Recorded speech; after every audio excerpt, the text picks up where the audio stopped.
Sgrolio, hoffi, rannu a chyfarthrebu os mae digon i wneud ar gyfryngau cymdeithasol.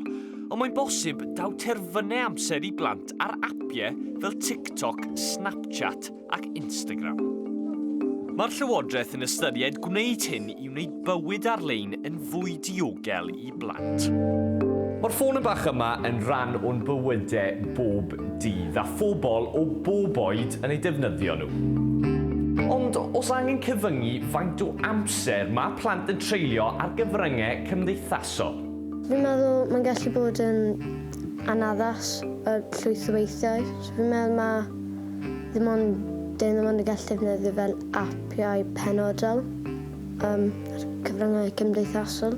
Wel, yn fy marn i, fi'n meddwl dyle plant fel oedran ni, fel Instagram, Snapchat, sa'n meddwl dyle plant fel oedran ni yn cael nhw, oherwydd maen nhw'n gallu bod yn anliogel a anaddas. Fi'n credu bod yn digon teg i newid rheolau i sicrhau bod plant yn cael digon o amser yn gweld pethau go iawn.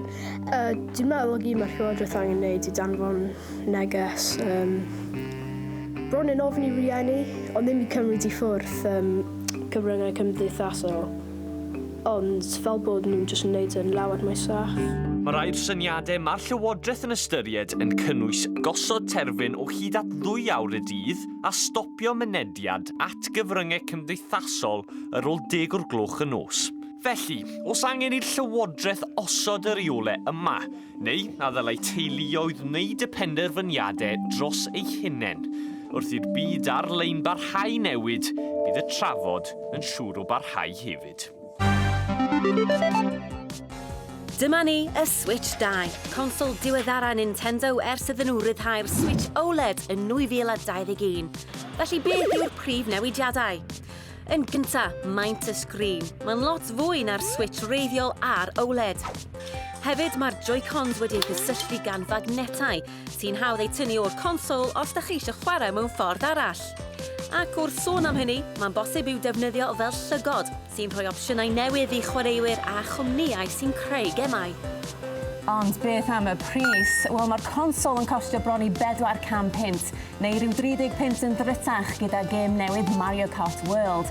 Ond mae'r gêm ar wahân yn costio hyd at £75.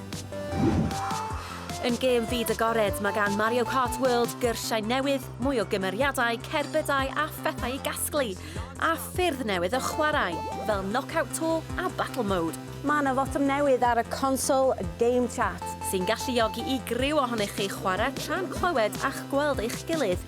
Mae yna feicroffon yn y consol, ond os ydych chi eisiau gweld eich gilydd, mae angen cysylltu camera, mae un Nintendo yn costio £50.